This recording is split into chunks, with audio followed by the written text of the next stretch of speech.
Guys, there are spoilers for this film and this review. So if you don't want to end up fighting for your life, go out with the film and come back.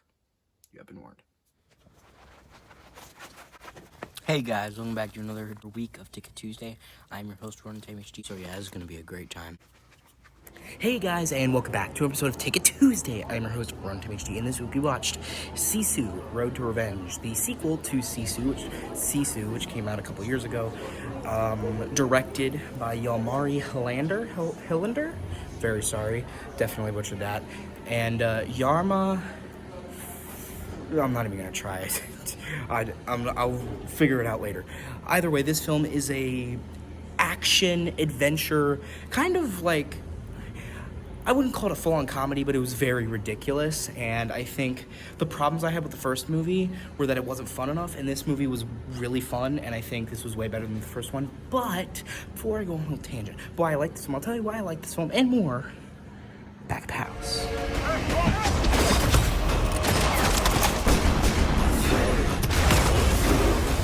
You stubborn motherfucker. Unleash hell.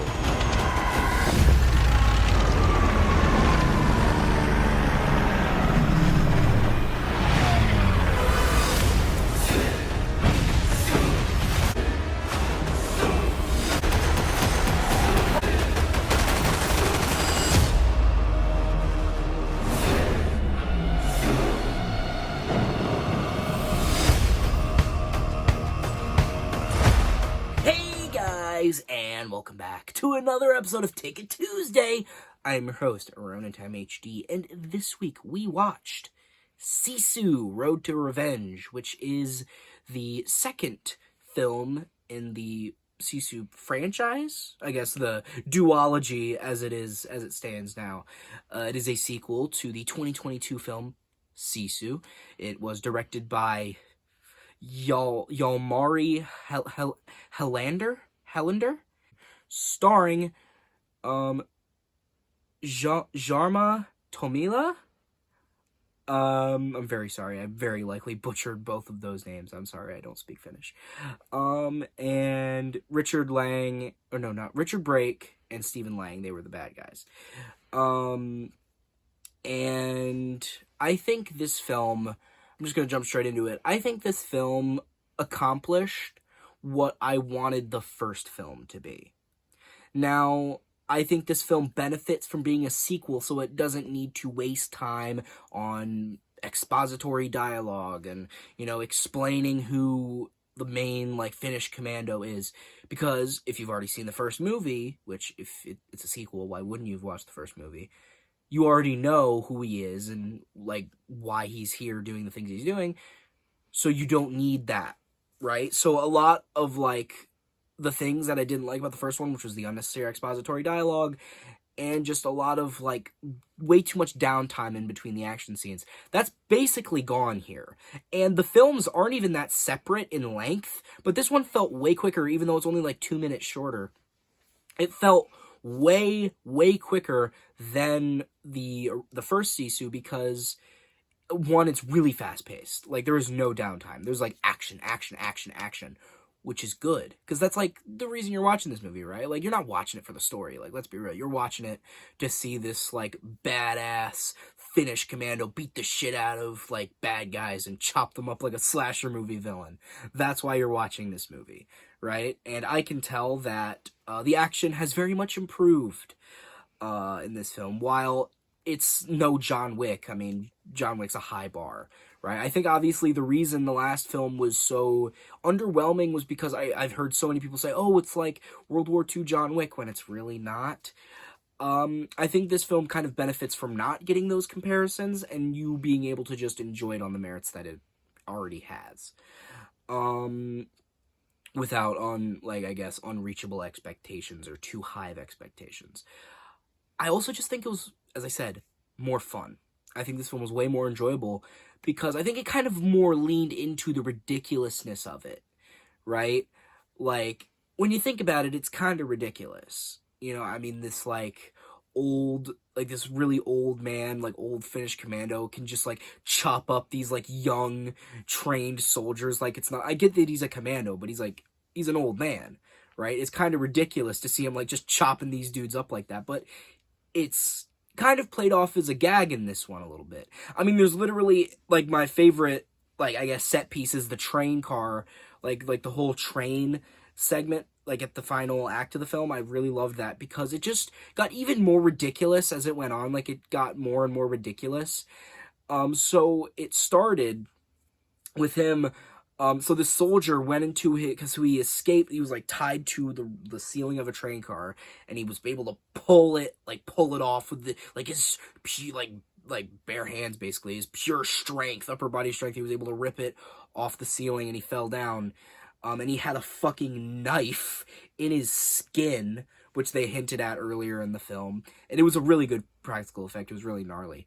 But then one of the soldiers goes in, and so they have like this little peeper thing that they can like on the door, and I expected him to maybe like have his body or like take his head off and like have him do that, which he does, but then they reveal he just cut off his entire upper half with a little knife, which was ridiculous. And then there was another like straight up Looney Tunes thing where he had this pipe, this like curved pipe, and a guy shot at him, and he pointed the pipe at him, and the bullet, instead of going through the pipe, went into the guy that was standing behind him. And that was and then there was also him trying to hide, like, so he was trying not to wake up these guards that were sleeping, right? So like the train car like kind of rustled around a little bit, and then their arms like flapped out. They like kind of extended out from where they were sleeping, and one dude was holding a beer bottle, and it fell, and he stepped on it, and that was strike one. Before that, a guy had woke up, and he pushed the bed, and he stabbed him from below the bed and killed him.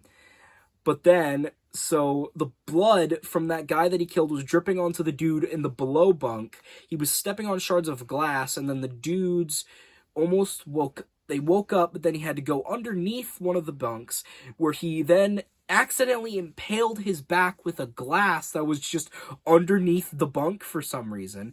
And then when he went to like, roll on to like his front, he then placed his hand on a fucking what is it called? A rat trap? A rat trap. And it just went on his hand, and it was just really goofy. Like, it straight up felt like a Looney Tunes. Like, straight up felt like Looney Tunes. Because just, like, it kept escalating, and he just kept getting hit with more ridiculous shit. And then eventually the guy, you expect maybe, like, the blood's gonna drip on the dude's face, and he's gonna wake up and see the body. But no, the body just fucking falls off the bunk, and just falls through the bunk and on top of the guy below him. And then he has a pickaxe, right? And then a guy walks through the door, and he just throws it like a fucking tomahawk, and it just goes into the dude's mouth. Like, it just impales him through his mouth. And I don't think you can throw a pickaxe like that, but you don't gotta question it. I mean, he's just built different. He's Finnish. You don't fuck with the Finns, and this movie shows you why you do not fuck with the Finns.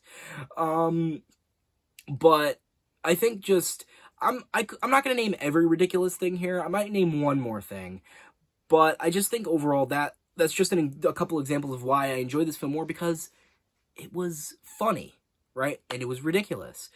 And it was just a good time. I think this film, it more so understood, like, what it wanted to be. Like, I think the first film, they were kind of testing the waters a little bit. I think they were a little unsure. And I liked the villain more in this one. Also, no disrespect to the actor in the last one, but I think Stephen Lang, obviously, maybe it's just because he's more recognizable. I think it's maybe just bias, but I feel like he was a bit better in this film. I feel like he was a bit of a better villain, not just because he actually had a connection with the commando, and he actually, kind of almost won, right? He actually felt like a threat. Like a continuous threat, and he was actually able to defeat him in a way, even though he kind of defeated himself when you think about it. And he just felt like he kind of was like the equal to him, like his rival, his arch nemesis, right? The guy that created him, basically, by murdering his family and like taunting him about it, and he was just super evil. But like when they fought, like, it actually felt like they were, even. I mean, obviously, the commando was weakened because he had been whipped with a fucking hot wire, and he was really beat up. But, I mean, and the other guy was pretty beat up, too. not as beat up as him, but still, it still felt like it was an equal enough fight. Unlike the first one, where he never even really had a one-on-one with the German officer, and the fight was a joke. Like, I remember, like, the German officer, it was just, whatever, I didn't like it. Although they did have a similar end. So the officer died via a missile. And then the Russian, the evil, like, was he like a special forces guy? Like, something along those lines? He died via a missile. Now, granted, his death via a missile was way more ridiculous, and I'll get into probably my favorite ridiculous thing. So, obviously, he was shooting guns and killing all these soldiers and, like, being really loud. So, obviously, he heard that, and he had killed, like, all these Soviet officers because he thought they were going to betray him and he didn't trust them, which I don't blame him.